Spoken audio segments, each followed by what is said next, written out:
Welcome to the Westside Investors Network, WIN, your community of investing knowledge for growth.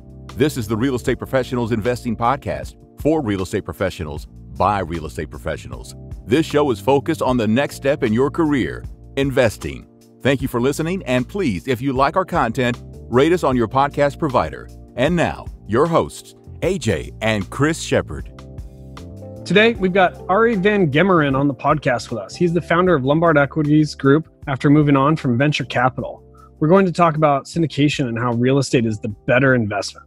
Talked about pros and cons of real estate investing versus stocks, why to choose syndication, and the benefits of passive investing. So without further ado, welcome Arie. All right. Well, thanks, Arie, for coming out on our podcast today. You're with Lombard Equities Group out of San Francisco, who kind of focuses on doing investments in Portland and San Francisco. You want to tell us a little bit more about yourself? Sure. Yeah, absolutely. So I started Lombard Equities last year in the middle of the pandemic, which was an interesting time to start a business. And I'm happy to share many more details about how that came about and how the launch happened. To go back a little further, I am a San Francisco Bay Area native, born and raised in the San Francisco East Bay. So for the listeners that are acquainted with the area, a little town called Walnut Creek, which is sort of like its own city now. I went to UC Davis, graduated, and went right into a medical device sales job, which was probably the worst job I've ever had. And it was a great, humbling experience for a young, egotistical college graduate that thought he was the top of the world and quickly found out I was not. From there, I joined a large money management firm and started my career. It's actually a firm pretty well known in Oregon, Fisher Investments, and I was in the equity research department with that group. Left Fisher, went to Goldman Sachs. I was with Goldman Sachs for about 5 years. And then I actually joined a client's venture capital firm where I was focused on financial technology and real estate technology investments. And I stayed with them for about 2 years, and it was an awesome experience for many reasons. And eventually left there last year to start my own company focused on real estate investments. So Chris shared with me a little of the listener base. I was a white-collar professional most of my career and had aspirations to acquire my own real estate portfolio and build my way to financial freedom for years. And as a guy in the investment business, I was really focused on why I thought real estate was the best asset class to invest in. And I've really run the gamut of investments. I've done stock market investments. I've done investments in Goldman Sachs. I did venture capital, and I stuck with real estate most of that time and still believe it's probably the best place to put your own money and client money. So that's a little background on myself. I have 2 kids. I married my college sweetheart who swam on the women's team at Davis when I was on the men's team, and still live in the Bay Area. And unlike everybody else, I'm not planning to leave the Bay Area right now, although everyone else seems to be. There's a mass exodus of all my friends have left. So it's kind of sad. But anyways, I digress. Cool. Well, thank you, Arie. It's Chris Shepard here. Yeah, so you just touched on a pretty, I guess, a controversial statement from a financial advisor. Yes. I don't think I've ever heard a financial advisor say that real estate is the best place to put your money or clients' money. I mean, to me, that seems like something very, very different so why do you think that? Well, many of my former colleagues will think I'm being sacrilegious to even say that. And I actually just had a lively debate with the former head of my office at GS over this exact topic, where he said, basically, I don't think you're right. And I said, okay, everyone's entitled to their opinion. And I will caveat my statement with, it doesn't make sense for everybody. It's always dependent on what are your personal investment goals and what are you trying to do. But my own road to Damascus conversion on this, when I was at Fisher, I was a hardcore stock perspective that the stock market was the best place to be. And I really believed that. And when I was at Goldman, for a lot of my time at Goldman, I really believed that too. What happened for me, and this is going to sound crazy to you guys, and no one else in real estate ever says this, but I read Rich Dad, Poor Dad. And when I read Rich Dad, I joke because every interview on Bigger Pockets, everybody's started with, they read Rich Dad, Poor Dad. But I read Rich Dad, Poor Dad, and it got me thinking that I was sort of on this path that didn't, like, I had never really questioned, like, go work for a great company, pour money into your 401k, retire at 65, and kind of hope that you're okay for the remaining 30 years of your life or whatever. And I'd been on that path and was happy with my 401k, and I thought I was doing all the right things, and it got me sort of questioning my reality. The other distinction is at the firm I worked with, many of my clients were exceptionally wealthy individuals, and I started seeing commonalities that many of them owned real estate. Many of them were earning millions a year in real estate and rental income, and I hadn't even delved into the tax benefits of owning real estate yet. And so I started sort of questioning what I was selling. And I think there's a place for stock market investing. Absolutely. Of course, one of the major advantages is liquidity. So you can get your money out easily. My contention was if you were trying to build financial freedom, you could do it faster through real estate. And I actually think if you risk adjust the asset class and have some controls in place, I actually think it's less risky in many ways than stock market investing. Now, the counterpoint from everybody in the investment management business is, well, you can lever stocks too. And it's not an apples to apples comparison, because one could say the stock market returns 8 to 10% per year. And I think real estate should be able to return more than that on an annualized basis over time. And if you compare starting with 100 grand in real estate and 100 grand in stocks, and you compound stocks at 8%, but you compound real estate at 12%, you end up with a significantly larger pot of money at the end with real estate. And the counterpoint always from every investment manager and who does stocks is, well, yeah, but you're levering real estate and you're not levering stocks. And to make it a fair comparison, you should lever your stock holdings. My counterpoint to that is always, yeah, but you don't have margin call risk with real estate, but you have a margin call risk with stocks. And so what does that mean? So margin call being, if I lever my stock portfolio and I go through 2008, the bank is going to make me sell stocks to pay down my margin loan because my ratios are out of whack. And by contrast, if you don't take short-term debt risk with real estate, you really don't run a margin call risk with your real estate. So you can actually hold through difficult times and come out fine with real estate. The one point I would say on favor of stocks is, and I haven't heard anyone argue this, is there's no reason you couldn't lever your stock portfolio by 30%. Not run margin call risk and juice your returns as well. So, but then I haven't even gotten into the benefits of the many other things I think make real estate a superior investment. So yeah that's a long-winded answer to your question. With real estate, is when you're leveraging, isn't the money significantly cheaper than the margin calls and margin for stocks? No, I wouldn't say so. At Schwab or Goldman or JP Morgan, margining your stocks is actually pretty cheap, 2 to 4%. So the interest is not that much to margin stocks. The point I would say to what Chris was saying beyond that is, there's nothing you as an investor can do to make Apple do better, right? You can't make Exxon do better. You certainly can't, if you buy the S&P 500, make the S&P 500 do better. The benefit of real estate is, in my mind, is if you maintain strict risk controls going in and you know what you're doing, so you have a base level of education and knowledge about the asset class, I think you can control for risk pretty well. Like, I think you can underwrite to bad case scenarios and kind of probability weight your outcomes with real estate in a way that you can't with stocks, so that you can actually control for returns, understanding that returns are not guaranteed. But what I like about real estate is that you can plug it in pretty effectively into any sort of underwriting model and control for outcomes in a way that you really can't with the stock market. So in addition to saying, I think with levered returns, you can produce higher returns of real estate, I would argue that there is an ability to actually do analysis on real estate in a way that doesn't really exist as much in the stock market. There are guys out there who can pick stocks and can do it with a degree of effectiveness. But I mean, even, their error rate is still pretty high. Although they do produce, there are guys that can produce outsized returns with stocks. But I think for your average investor, white collar professional, my finding for myself was it made sense to start investing in real estate and start trying to buy property. Nice. Well, let's talk about that. How did so you just started a syndication business like in the last kind of like year and a half? Is that right? The last 6 months, I would say. Yeah. Okay.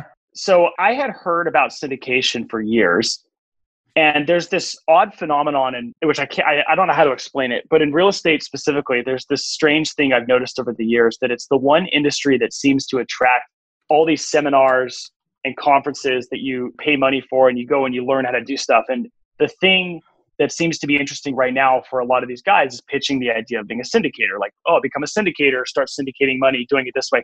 I, in the beginning, decided not to do that for two reasons. One is I wasn't legally permitted to do so because I was a fiduciary to my clients. I was a licensed professional in the financial services business, and I couldn't raise outside capital for deals to start with. So that was my first piece. The second piece is I don't feel comfortable taking investor money unless I know what I'm doing. And I know that there's a lot of guys that say, go out and syndicate your first deal and raise capital from investors and just get going and use other people's money. And I understand why, because it is a capital intensive business to get into.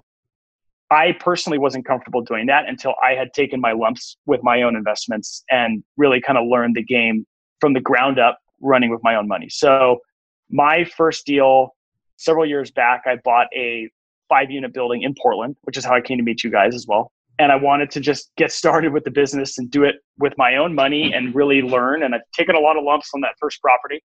And since then, I bought a small apartment building per year for myself and started feeling like I developed enough knowledge that I felt comfortable going and taking money from investors to try and take down a bigger deal. And that's what we did. And so far, so good. So that's great.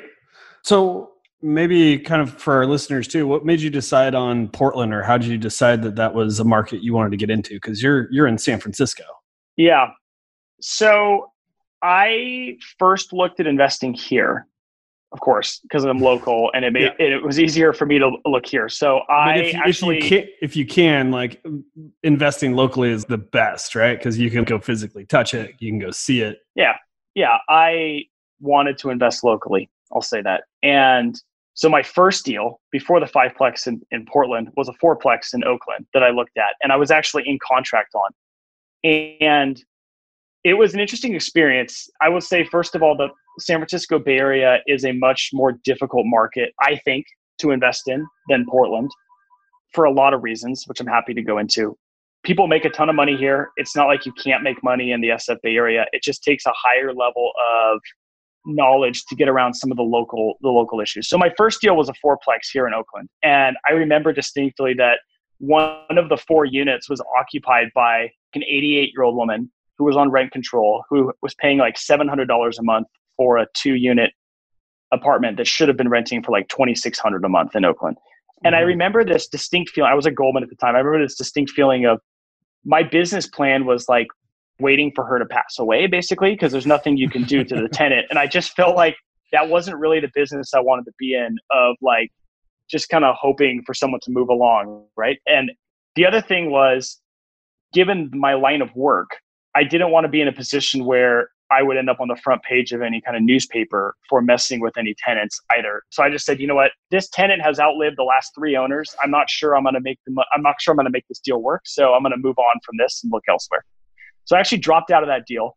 And I'll tell you guys more about, with my current business, I've been offering on a couple Oakland apartment complexes more recently. And it's been sort of a similar fact-finding process today. It's actually much worse today. But anyways, so that led me to say, okay, the price of entry in the Bay Area is a lot. First of all, it's like playing $100 blackjack table. And I wanted to start at the $10 table instead of the $100 table. So I started looking in Portland instead, which is funny to say because Portland is also quite expensive compared to other markets, right? Yeah. People invest in the Midwest, all over the place, where it's much less expensive. So like, why Portland? So first of all, with my background with Fisher, I knew Portland pretty well.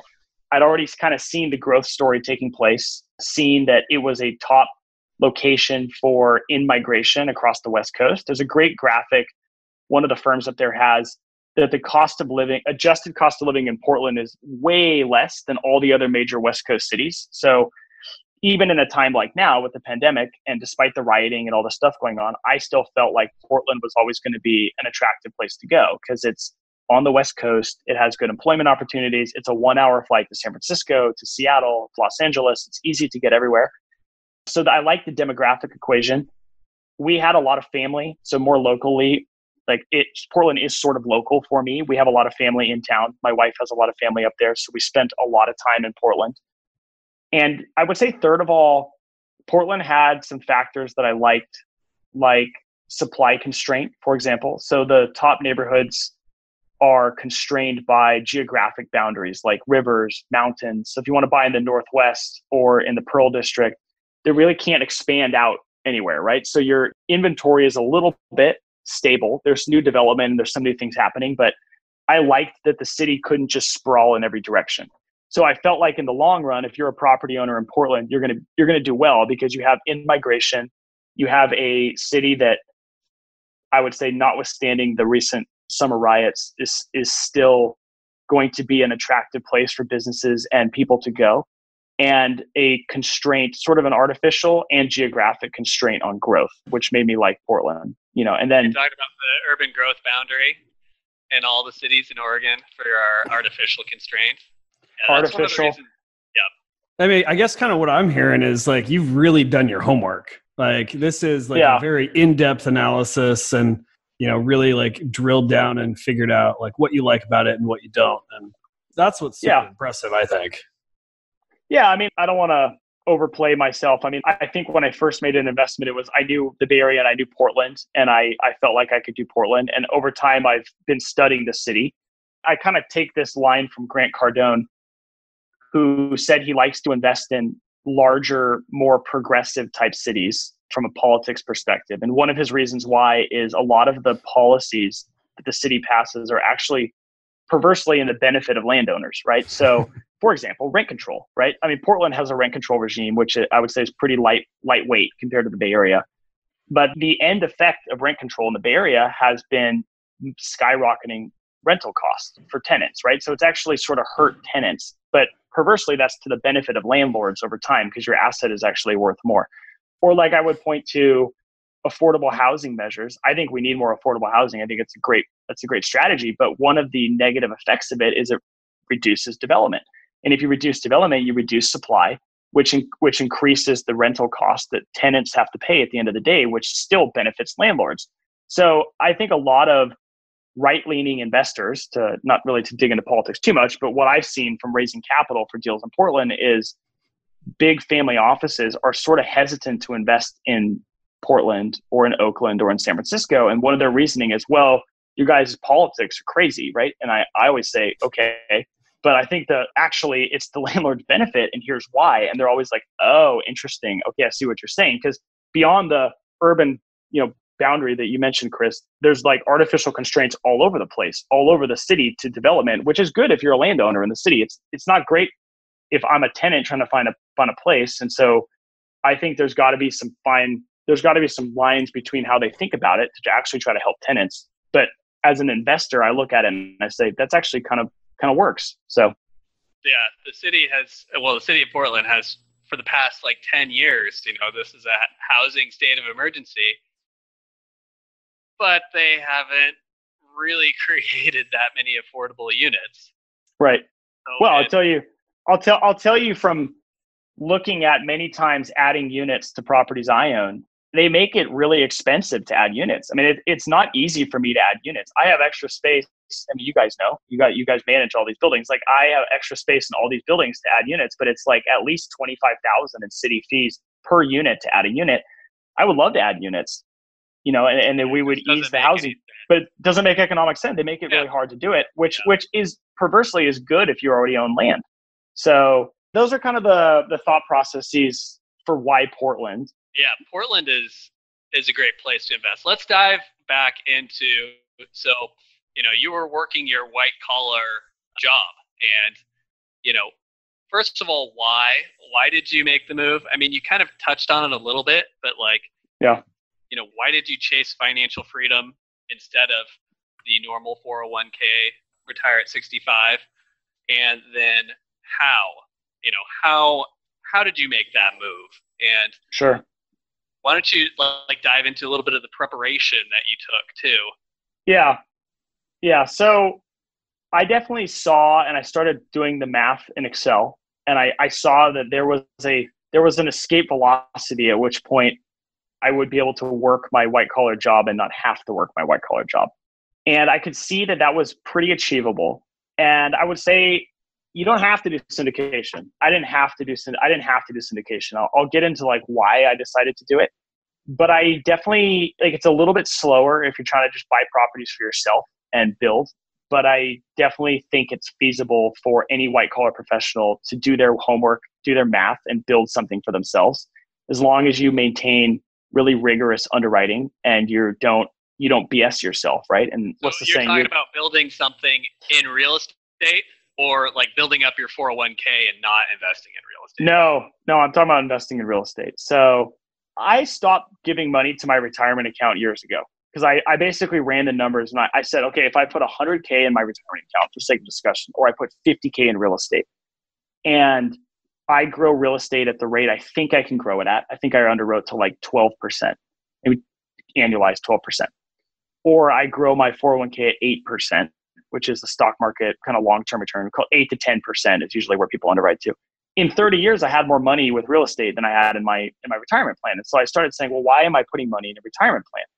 And then I looked at it and I said, and in addition, I can't use the retirement plan money until I'm 65, and then I got to pay taxes to take it out. So, and then I started doing a Roth 401k. I got around that. So at least I was putting post-tax money in, and then I didn't pay taxes on the back end. But the same thing, you're still getting sort of worse returns. All of that is to say, you can use your retirement plan to invest in real estate. It's feasible to do that. I never did it because I like to have control. And what I understand, my accountant tells me I'm wrong, but this is what I understand, is you can't invest in your own projects through a retirement account. That is true. That is correct. You cannot manage the property. That's what I thought. That's what I thought. So you'd have to invest in a syndicator's deal or in an LP role, which for me, historically, I've liked to just put my money in my own deals because I can get a higher return, I think, putting my money in my own stuff and kind of leveraging myself, if you will, right? So that to me was never really an option I was particularly interested in. So I actually stopped years ago putting money in retirement plans because I said I'd rather save my money, pay taxes, but then buy real estate. So what I was saying is, I think any white collar professional can do what I started doing, which is find your first deal, figure out a way that you can add value, right? And so, value added is like a term that is used oftentimes in this business, but basically like you buy a house that's junky and you get it for a good deal and you do something to it, you add value to it, you make it better. And what I wanted to do, I never did single family homes. I went right to multiplexes. And I still remember buying the first deal and my wife sort of saying, why do we have to go so big? Why can't we just buy a house, in Beaverton or something for $300,000? Like, why do we have to do this bigger deal? And I remember saying, well, I've just made the mental decision that I want to buy apartment buildings. And I think there's value in doing that. You can do either. Like, I'm not saying one's better than the other. It's just the path I chose. So my thesis was I would underwrite my deals to 3 years and only invest in a deal if I had the potential at the end of 3 years to take a lot of money out of it via cash out refinance, which is tax-free, and roll that money forward into the next deal. And if I was able to do a deal per year or a deal every other year and do that, it turns into sort of like a moving train, which is very heavy and hard to slow down. And over time, you could really snowball that into something pretty impressive. And that might take 10 years, maybe 15 years. But I started this journey when I was 30. So my thesis was when I'm 45, I'll be in a great situation. I'll have a pretty sizable real estate portfolio and I'd be way better off than if I didn't do it. So that kind of was my contention to just buying properties myself and doing it. So, yeah. Yeah, I love that. So the path that you're taking is very active. You're focusing on adding value, forcing the appreciation of a property up. There's a handful of roads that you can go down when you're investing. You can take the passive route, and that's what can be really appealing about the stock market, is that it's just 100% passive, and you can just like set it and forget it. There's no maintenance. Yeah. You don't have to talk to a property manager. And in real estate too, there is a passive route, but it's still, there's still some management required. So real estate, I would say, and I completely agree with you, especially when you put it on Excel. AJ and I have had this argument. I read a book on investing in the stock market and how it's so simple and it can be really easy. And so we went through the journey of putting it all in Excel. And I only used a 3% rate of return for real estate. And, leveraged real estate is still like, over the course of 30 years is still 2 to 3 times better than a 10% rate of return in the stock market. And that 3% is on the total asset level, right? So it appreciates 3% a year. Okay. So your net levered return is still going to be in the teens, right? Oh yeah, for sure. Okay. Well, with cash flow as well. That's I mean, so I underwrote to 12, but assuming the leverage and the cash flow and the debt pay down. But yeah, I think the same thing. So yeah. Mm-hmm. It was a fun exercise, and we showed it to all of our brokers, and they're just like, "Wow, it's pretty amazing." And then we started reading The Millionaire Real Estate Investor by Gary Keller for our book club book this month, and it just really kind of ties it all together, the power of real estate. So I feel like that's a pretty good answer on the why. Yeah, well, I think you raise a good point too on the passive versus active, right? So when I first started getting into this, I was constantly saying, why isn't everybody doing this? Like, I don't understand why my clients aren't doing this. And I had clients worth, hundreds of millions of dollars. And I would, why aren't you just buying real estate? Or people I worked with that were very, very, very successful, making millions of dollars a year. They would put their money in mutual funds. And I would always say, why aren't you buying real estate? Like if I was making millions of dollars a year, I would buy a bunch of apartment complexes, and every year I would do the same thing. And then in 10 years time, you'd be making more money from your rental income than you're making from your job. So I never understood why people did it. And the answer came to me over time. It really came down to everybody's different, right? I had a willingness to put up with all of the difficulties of owning real estate. And there's a lot of difficulties. Like I won't mince words, nor would you guys, I'm sure. Like there's a lot of ups and downs. I like to say challenges, really. Challenges that can be overcome. Yeah, exactly. So, I mean, totally. So I was willing to put up with that. And I remember my brother-in-law who lives up in Portland, he'd always be asking me about it because he was really into investing. He is really into investing and really focused on, portfolio management and how he's thinking about his own investments. And I'd always say, well, you should buy real estate. And he'd always say, yeah, but I have a full-time job and I actually don't want to deal with the stuff you're dealing with. Like when I'm, visiting for Christmas or whatever, and I see that you're on the phone the whole time with, attorneys and different people, like, I don't want to do that. And I never understood it. I'd always said, well, you should, because the financial returns are worth it. Like imagine when you're 45, like my analysis says, and then you have this great situation. And did people have different levels of willingness to tolerate that difficulty? So I never understood when I was in the early days of this, why anyone would invest in someone else's deal. Like to me, I never got it because I was trying to buy my own properties. And through the process of starting my company, I realized that a lot of people, they actually really like their day job. They don't really want to go manage real estate full time. They don't want to deal with it, but they know that they can get a better return than, the SPY, right? They know they can do better than just investing in the stock market. And maybe they don't want to go out and find a property for themselves. And it's a lot of work. I mean, it is as you guys can also attest, like it is a lot of work. So I was surprised by the enthusiasm of my own investor base and the continuing enthusiasm to do deals. And through the process, I realized a passive LP in a syndication gains a ton of benefits, right? They don't have to find the deal. They don't have to build broker relationships. They don't have to have a special expertise in assessing property. They don't, like I did, drive to Portland 4 times over the pandemic with 2 children in the car, so 12 hours each way to go look at deals. They didn't have to do that. They don't have to put earnest money down. They don't have to tie up money in closing costs. They don't take any debt risk, right? And then they don't have to do any work. And yet for all that, they still receive, according to my underwriting and from what I've seen from other syndicators, they still receive above market-like returns. So that's a pretty good, I think that's a pretty good avenue if you're like one of my investors who's a physician that works, like investment banking hours, or an entrepreneur that sold a company for hundreds of millions and wants to build another company. And they're like, well, should I spend my time buying more properties and investing my portfolio, or should I go build another company? And my answer was, go build and sell another company for $50 million and let someone else do the real estate for you and earn above market-like returns. And so there's a fit for everyone. That's been my contention, and it's been validated by the market through this process. So that's awesome. Well, and kind of touching back to the active and the passive, you've got, and that's a form of investing. But when it comes to a form of making money, there's also, active and passive, income streams. And syndication is absolutely an income stream because, you're buying a property and then you're selling it eventually. So that it's kind of like a form of flipping, where flipping is about the most active you can get on the side of a real estate income stream, and syndication is up there too, just with all of the management of clients or investors and all the relationships that you have to have. So yeah, I would say one caveat to that is I think there's two kinds of syndication.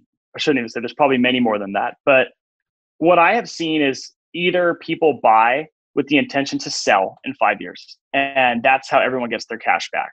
Or I have had the privilege of meeting a couple syndicators. There's a gentleman here in the Bay Area that's done, I think he told me he's done 50 deals. The last one he did was like a $150 million purchase. He's never sold one. They don't sell it. And there's another guy in the peninsula that I'm pretty close with that buys bigger. His family's been in the business forever. They don't sell. And I started questioning the model of let me buy and then let me sell the asset. And it takes a certain kind of investor that understands the thesis. But my contention is you get the most benefit from real estate when you hold it for the long term. If you pick the location right and you pick a good asset, you add good value to it, and then you can amortize the loan down and cash flow the asset, the tax benefits and the effect of inflation and city growth and different things over time really outweigh the benefit of me selling. And I always say to LPs, okay, so we sell, right? I sell, but now you have to pay commission. So call it 5% plus on the way out. Plus you have to pay taxes. Plus you now have to figure out where to reinvest that capital. You have reinvestment risk at the same time. And there's a whole bunch of other myriad expenses that go with that. And wouldn't it be better if we held the asset and we planned to hold it and you planned to keep it and ideally pass it to your children? So build your legacy, build a legacy for your family over, and you refinance it. And that's the exit. The exit for us is to aim for a situation in which we can do a big cash out refinance, return most, if not all, of the principal. And of course, I hesitate to give any kind of certainty on taxes, but in general, a tax-free return of capital to the investor, and they still get to own the asset at the end of the day and cash flow it over time.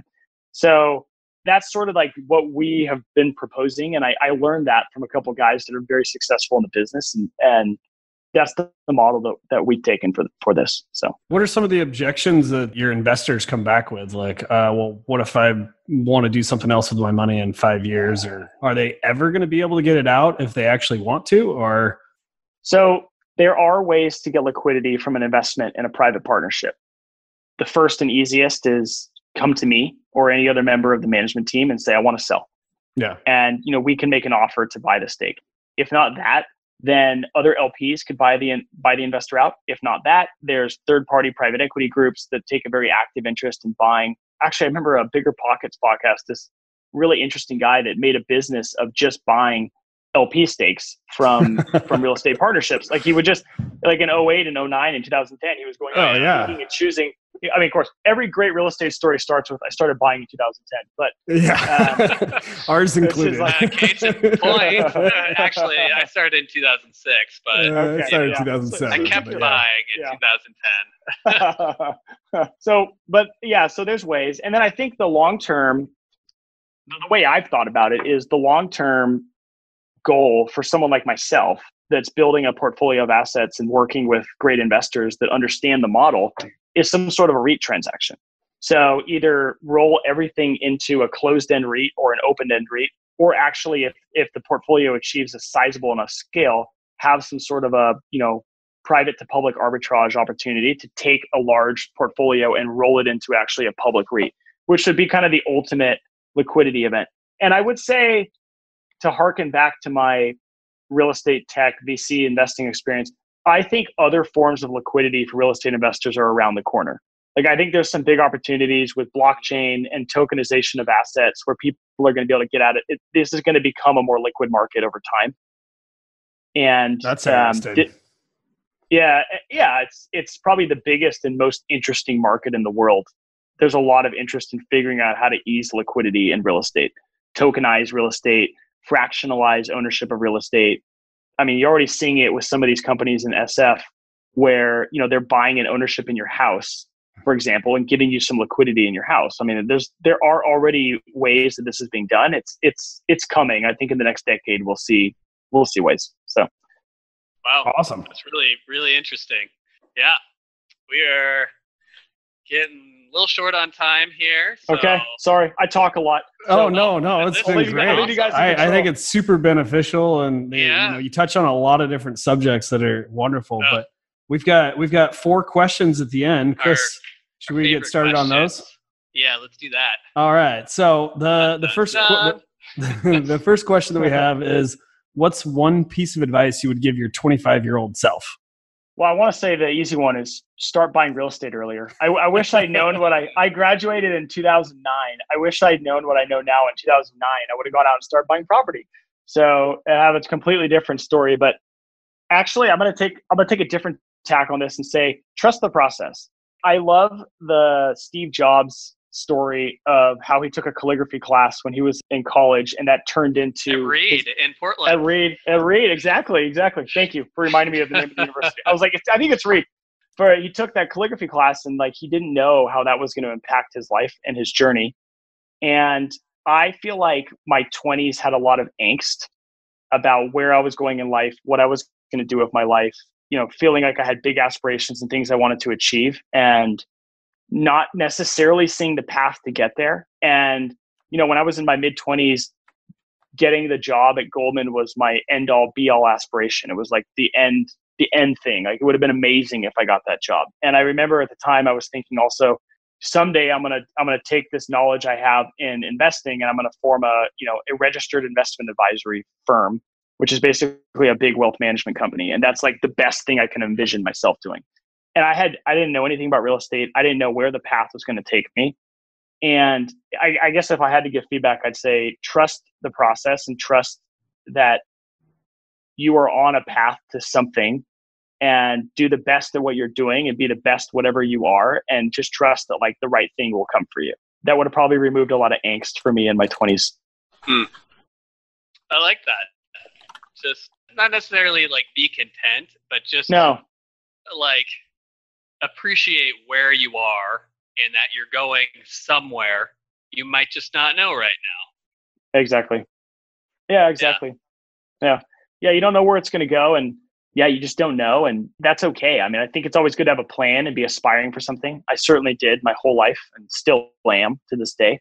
But I also look back and can see so many points in my own journey that have really impacted me today, but I didn't know at the time we're going to have that kind of impact for me. Like one brief example is when I went to GS, I went into a position where I was cold calling people all day. And I came from an equity research group.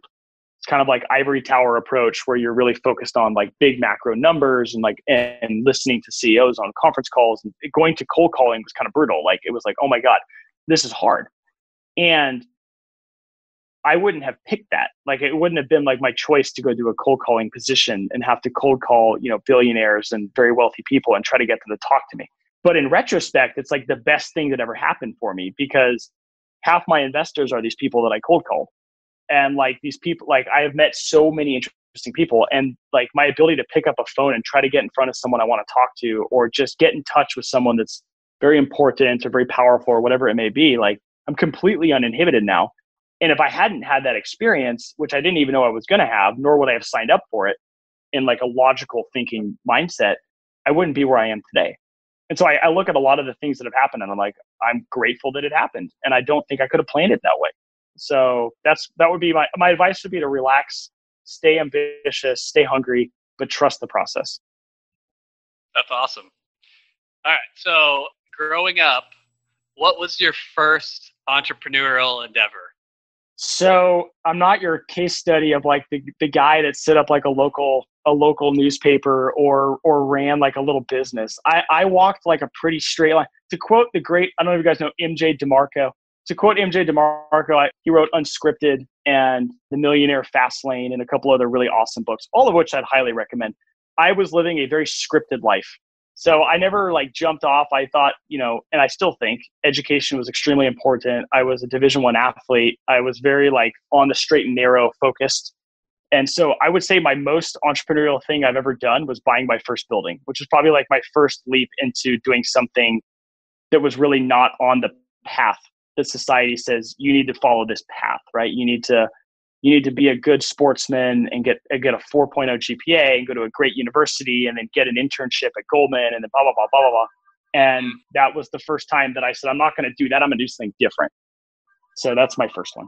Even with your wife objecting. Even with my wife and she objected only recently. She stopped objecting. So, but I tell you, I empathize because I always see on the, like Bigger Pockets conversation pages, people saying, I can't get my wife on board. My wife doesn't want to do it. How do I drag her into this next investment? And I'm always like, I have had those discussions, so many, and she came around. So yeah. Awesome. All right. Our next question, how has your formal and informal training shaped your journey? Yeah, this is a great question. So I studied history, poli-sci, and philosophy in college. And but like none of them, like no disrespect intended to the degrees, but none of them were like particularly rigorous degrees. Like I had friends doing engineering, for example, which was way harder, like way objectively harder. Yeah, I see you raising your hand. I admire engineering so much. I'm going to make my own son do engineering. I think it's a great, great practice. I didn't do it. I did history and poli-sci and philosophy. And so I graduated in 2009 and it was tough. I mean, it was a tough time to come into the work world. Like there were not a lot of jobs. And I felt like when I started my career, I was at a massive disadvantage versus all the guys and gals that studied business. And I always felt like it was very difficult for me to get my first job. And I was really fortunate because, Fisher took a risk on me and Fisher was an amazing place to work. Like I have nothing but amazing things to say about that company. And they took a big risk on me to let me in. And I always felt in my heart like it was my mistake not having studied the right thing in undergrad, which I would disagree with now. I actually think studying history is maybe one of the more valuable things one can do. I use history and how I think about things and kind of analyze situations, but that sort of inferiority complex, because I didn't study business and didn't understand finance, really fueled me and made me say, I can't let myself fail because I don't have the knowledge. So I need to really get into self-knowledge, self-training. So I went from zero to like teaching myself everything I could get my hands on. So I did the CFA designation, which is 3 years of extreme home study to learn how to basically earn the CFA charter holder designation, which is a really difficult thing. I mean, like 50% passed the first test, something like 40% passed the second, and then, like 50% passed the third. So like a narrowing group of people get to the end of this process. And it's like 200. Yeah, exactly. And it's like 280 hours of study per test. And I started doing this right when I first got married. So my wife is a total saint because for like 3 years, I was just gone studying.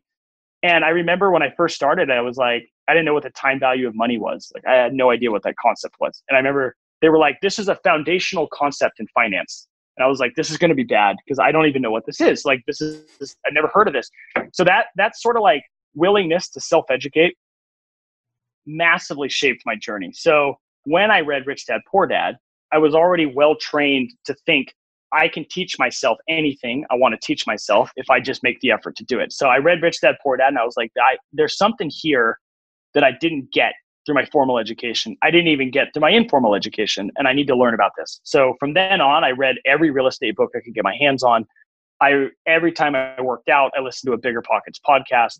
I was just like gung-ho on this business, and I didn't buy a property for like 2 years after I read Rich Dad, Poor Dad. And in that time, I did nothing but read, study, read blog posts, study, run numbers in Excel, and like figure out the business. And if I had come out of undergrad with a business degree, I might not have felt the need to like teach myself. I might have felt like I already had it, and then I wouldn't have been in this place. So I would say my informal training has massively shaped my journey. The formal training, one piece I'll add to that, in my last firm, we had a great practice when making an investment of preparing what's called an investment memorandum. So like a 10-page report on like why I like this company, why this part of financial technology is interesting. What are the risks? What are the pros? What are the comparables? What are the other things we're seeing? And so one of the things I've been building into my own practice is every time I look at making an investment and I get to like the red zone to actually go in and do the thing, I try to actually prepare an investment memo on the investment. So I will go through and do this formal process of like, what's my thesis? Why do I like it? What are my projected returns? What's my negative case scenario? How do I get out of this thing if I have to? How am I controlling for risk? Am I lying to myself? Am I fudging numbers to try to get a deal done? And I find that the practice of like writing this out forces me to be honest with myself. That's a great idea. Yeah. It's useful to share with investors. It's good. It's good for yourself, most of all, because you're the one you have to worry most about in investing. Yeah, you don't want to get emotionally attached to something and you want it because you want it. I would love to see one of those. You want to? I'll send you one. Yeah, for sure. That's the one on Corbett. Yeah, I'll send it. So that is awesome. No, I mean, that's formal education. So yeah. Yeah. And our last question is, what is your Moby Dick? Normally we just ask about real estate, but I like adding in, just any like business opportunity. Like what's the one deal or opportunity that got away? Okay. So like, I'm going to go back to my answer to number one. I think everything kind of happens for a reason. So I don't feel a lot of regret over the past or how things have actually worked out. But that Oakland fourplex, now that you mention it, they relisted it on the market about a year after I dropped out. And I think they made $200,000 on it. I think the elderly lady had actually departed. I don't know how or where or what was the manner of the departure, but they did great on that one. So one could say I psyched myself out going into that deal and didn't do it. And maybe I should have, because I would have had a really quick turn and or a great investment on that property.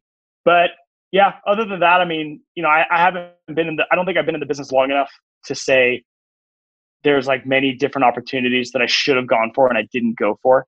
I am finding now that the shirking away from as a syndicator, shirking away from a deal because of the size is a mistake. I find it perversely easier to raise capital for larger deals than smaller deals.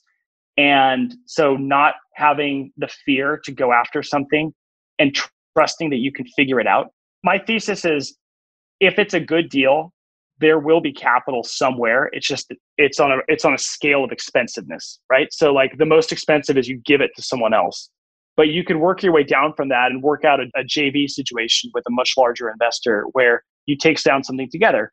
And so I would say, don't ever let the fear dictate your decisions. Let like the potential, the opportunity. What's the saying? Like the rich never ask if they can afford something. They ask how they can afford it. Yep. Right? Like how can I piece this thing together to make it work for myself? Yeah. That's sort of been my recent mantra to myself as I think about opportunities. That's awesome. Well, thanks. Arie, thank you so much for your time. Yeah, I really appreciate it. Everything it's been great. Like there's a lot of information packed in this. Your experience is just an awesome experience, especially for our listeners who, they're working that white collar job and just hearing about how somebody got out and, is now investing in large apartment complexes. It's awesome. Yeah. Well, thanks for having me, guys. I'll give a plug too and say I couldn't do any of the things I do without you guys and Uptown Properties. Seriously, like you guys are awesome. And I will say to anyone who's thinking about investing, underwrite your deal assuming you're going to use a third-party management company. Because I think that all great real estate fails start with, I invested out of my town and I tried to self-manage it from a distance, and you just can't do it. So, I wouldn't be where I am without you guys. So thank you. And thanks for having me on. Cool. Well, thank you. Thank you for listening to this episode of the Real Estate Professionals Investing Podcast on Win, your community for investing knowledge for growth. Please take a second to rate us so that we can get more great investors to interview. If you or someone you know wants to be on, please go to westsideinvestors.com and fill out our form.